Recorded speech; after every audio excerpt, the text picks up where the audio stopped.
తిరుపతి మెట్లు ఎక్కేటప్పుడు ఈ తప్పు చేయకండి. రోజు వేలాది మంది భక్తులు వెంకటేశ్వర స్వామిని దర్శించుకోవడానికి మెట్ల మార్గాన వెళుతూ ఉంటారు. కానీ చాలా మందికి తెలియని విషయం ఏమిటంటే ప్రతి మెట్టు మీద ఇరువైపులా ఇద్దరు వైష్ణవ దూతలు ఉంటారు. వాళ్ళు ప్రతి భక్తుణ్ణి గమనిస్తూ ఉంటారు. అసలు వాళ్ళు మెట్లపైన ఎందుకు ఉంటారంటే పూర్వం ఈ వైష్ణవ దూతలు కూడా మనుషుల్లాగానే వెంకటేశ్వర స్వామిని దర్శించుకోవడానికి పోటీ పడేవారు. అయితే ఆ దూతలతో మనుషులు పోటీ పడలేక చాలామంది వెంకటేశ్వర స్వామిని దర్శించుకోలేకపోయేవారు.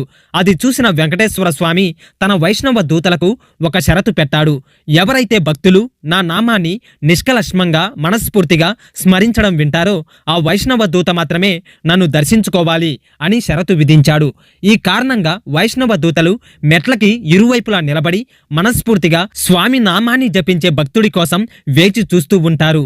ఏ భక్తుడు అయితే మనస్ఫూర్తిగా నామాన్ని జపిస్తూ కొండ ఎక్కుతాడో అతని చుట్టూ వందలాది మంది వైష్ణవ దూతలు వచ్చి ఆ భక్తుడిని జాగ్రత్తగా కాపాడుతూ స్వామివారి దర్శనం అయ్యేంత వరకు తనతోనే ఉండి ఆ భక్తునికి ఎటువంటి ఆటంకం రాకుండా చూసుకొని అతను కొండ దిగాక అంతా మంచే జరగాలని దీవించి పంపుతారు. ఈ విషయం చాలా మందికి తెలవక ఏదో వెళ్తున్నామంటే వెళ్తూ ఈ అద్భుతమైన అనుభవాన్ని కోల్పోతూ ఉంటారు. సో ఈ వీడియోని ప్రతి ఒక్కరికి షేర్ చేసి ఈ విషయాన్ని తెలియజేయండి. లైక్ చేసి సబ్స్క్రైబ్ చేసుకోండి. గోవిందా గోవిందా అని కామెంట్ చేయండి.